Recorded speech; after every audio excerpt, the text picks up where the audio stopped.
Mais supposons que tu aies ton premier emploi et que tu puisses rester quelques années chez tes parents. Et le fait de devoir payer quelque chose ou non n'a pas beaucoup d'importance. Mais toutes les études prouvent que vous pouvez économiser environ 1 000 € par mois.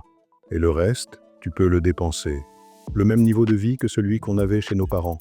Donc, on reste beaucoup plus longtemps à la maison. Est-ce un problème? Non. On peut en réalité ajuster environ 10% de ses dépenses sans que cela ne fasse mal. Vous êtes plus conscient des dépenses. Quand on parle d'indépendance, imaginez avoir 25 ans, votre premier emploi avec 1 an d'expérience. Vous commencez, l'argent rentre, mais c'est tout juste suffisant. J'imagine que beaucoup de jeunes se disent qu'ils doivent faire quelque chose, qu'ils vont à la banque où leurs parents les ont aidés. Ils vont alors à la banque où leurs parents sont assis, où ils avaient leurs économies quand ils étaient petits. Est-ce que cela tue ou comment cela fonctionne-t-il? Non, je dis toujours qu'en sortant de l'école, on ne peut gagner au loto qu'une seule fois. Et nous appelons cela hôtel maman. Tu sors de l'école, tu as un revenu, disons de 1 500, 1 700, 800 € un peu selon tes études, mais supposons que tu aies ton premier emploi et que tu puisses rester quelques années chez tes parents. Et le fait de devoir payer quelque chose ou non n'a pas beaucoup d'importance. Mais toutes les études prouvent que vous pouvez économiser environ 1 000 € par mois, et le reste, tu peux le dépenser. Vas-tu t'engager directement? C'est aussi une question, hein? Car avec cette génération, tout est retardé, pour ainsi dire. Mais si tu peux épargner 1 000 € par mois, ça fait 12 000 € par an. Si tu fais ça pendant 5 ans, ça fait 60 000.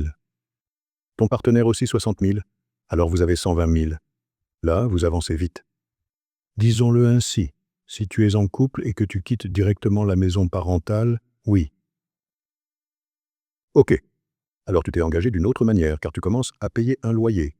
Ce qu'on observe, par exemple en Flandre, c'est que près de 40 à 50% des moins de 30 ans vivent encore chez leurs parents. Et je pense que cela a à voir avec le niveau de vie.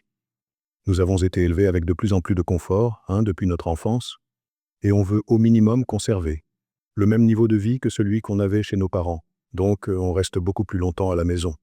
Est-ce un problème? Non. Un changement de temps, c'est aussi simple que cela. Et ce niveau de vie dont il est question, il est d'une grande importance.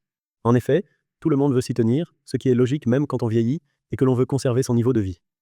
Mais les jeunes ne devraient-ils pas être prêts à faire un pas en arrière à notre époque? Ou est-ce Je réaliste? pense que si vous regardez les statistiques, ce n'est pas le cas. Leur dernier départ, c'est le voyage. Et tout ce qui va avec, je dirais, ils iront peut-être manger au restaurant un peu moins souvent ou que sais-je. Mais il n'y a pas grand-chose là-dessus, vous savez. On dit toujours en planification financière que si l'on regarde les ressources financières, on peut en réalité ajuster environ 10% de ses dépenses sans que cela ne fasse mal. Vous êtes plus conscient des dépenses. Tu iras peut-être faire tes courses chez Lidl au lieu d'aller, disons, chez Delhaize, où les produits sont peut-être un peu plus chers, ou tu iras peut-être chez Action, parce que les produits y sont moins chers, mais tu géreras ton argent de manière plus consciente. Mais encore une fois, les gens ne sont pas prêts à apporter de grands changements à leur mode de vie, parce que nous avons tous été élevés dans un certain confort.